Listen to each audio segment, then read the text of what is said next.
টাকা পয়সা থাকলেই কাবার ডাক আসে না, ডাক আসে নসিব থাকলে। আজই সিদ্ধান্ত নেন, আপনি দুনিয়ার মোহে মজে কাবার ডাক অপেক্ষা করবেন না। টাকা নাই, পয়সা নাই, ধন সম্পদ নাই, অর্থ সম্পদ নাই, গাড়ি নাই, বাড়ি নাই, যার পকেটে হজের টাকা নেই, পেটে ঠিক মতো ভাত নেই, কিন্তু তার অন্তরে আছে মদিনার মোহাব্বত আর কাবার জন্য এক বুক হাহাকার।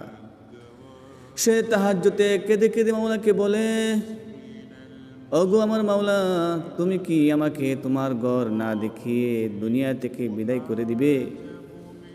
তোমার ঘর না দেখিয়ে আমাকে দুনিয়া থেকে নিবা না? আমার মন চায় তোমার ঘর কাবা শরীফের গিলাফে ধরে আমি একটু কাঁদি। আমার মন চায় আল্লাহ তুমি আমাকে একটু হজে নিয়ে যাও। আল্লাহ পাক সেই গরিবের মনের জ্বালা পুরা দেখেন। তার ওই এক ফোঁটা চোখের পানির দাম দুনিয়ার সমস্ত কোটিপতির সম্পদের চেয়েও বেশি। তখন দেখা যায় কোনো এক কুদরতি উসিলায়, যার যাওয়ার কোনো ক্ষমতাই ছিল না, তাকে আল্লাহ দস্তরখান পেতে মেহমান বানিয়ে কাবা শরীফে নিয়ে যান। কারণ আল্লাহ টাকার কাঙ্গাল নন, আল্লাহ প্রেমের কাঙ্গাল। সমাজে অনেক মানুষ আছে যাদের ব্যাংক ব্যালেন্স, টাকা পয়সা, অর্থ সম্পদ অনেক আছে, গাড়ি আছে, বাড়ি আছে, জমি জমা আছে, এগুলোর অভাব নাই।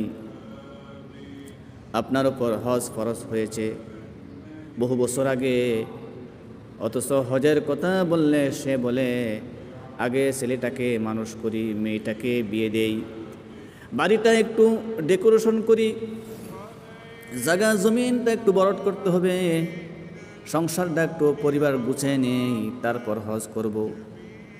আফসোস, ছেলের বিয়েতে নর্তকী নাচানোর জন্য লাখ লাখ টাকা খরচ করতে কার্পণ্য হয় না। দেশের বাইরে বিনোদনের জন্য পরিবার নিয়ে ঘুরতে যাওয়ার সময় টাকার অভাব হয় না।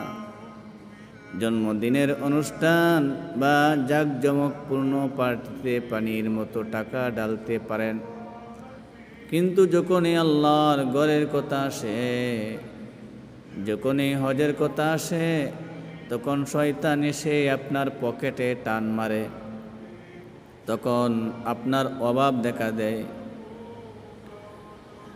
আপনি ভাবছেন জমিটা রেখে যাবেন, ছেলে মেয়ে বিবাহ দিয়ে যাবেন, পরিবার সাজে গুছিয়ে যাবেন, তারপর হজে যাবেন।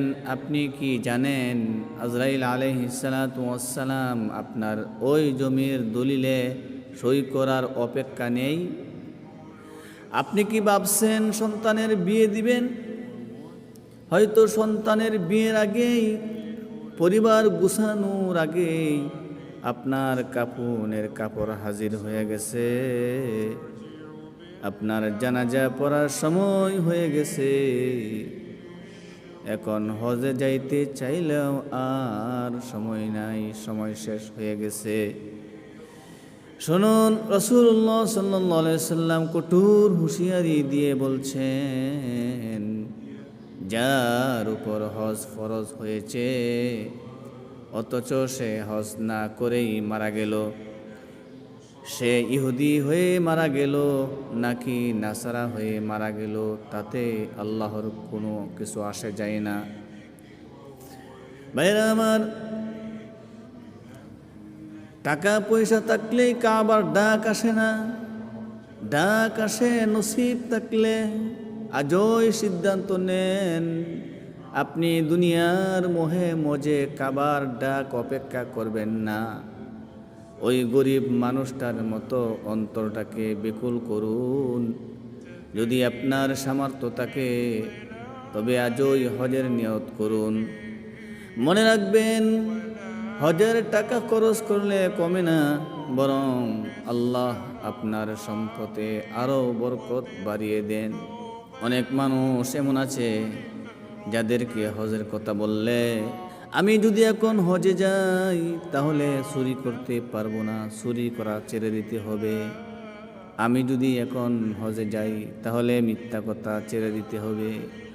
আমি যদি এখন হজে যাই তাহলে চুরি ডাকাতি ছেড়ে দিতে হবে, সুদের ব্যবসা, ঘুষের ব্যবসা ছেড়ে দিতে হবে।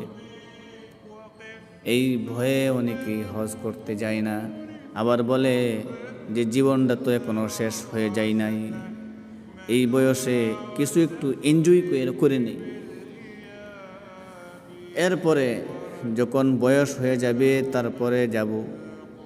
তারপরে হজে গিয়ে বাইতুল্লাহ গিয়ে কাবা শরীফের গিলাফে ধরে এমন কান্নাকাটি করব, সমস্ত সুদের, ঘুষের, চুরি, বাটপারি, ডাকাতি যত কিছু করছি সব কিছুর গুনাহগুলো একবারে ধুয়ে মুছে নিব। সবগুলো ধুয়ে মুছে নিব। আমি তখন হজ করব, তখন আমি হজ করে হাজি সাহেব হয়ে যাব। আপনি যেটা ভাবছেন সেই পর্যন্ত কি আপনি সময় পাবেন? আজরাইল আলাইহিস সালাতু ওয়াস সালাম সেই পর্যন্ত কি অপেক্ষা করবেন? এমনও হতে পারে সেই পর্যন্ত আপনি যাইতে নাও পারেন, এর আগে আপনার কাফনের কাপড় আইসা পড়তে পারে, আর বাইতুল্লাহ যাওয়া হলো না, হজ করা হলো না, হজ করার সময় নাই, চিরবিদায় নিয়েছে।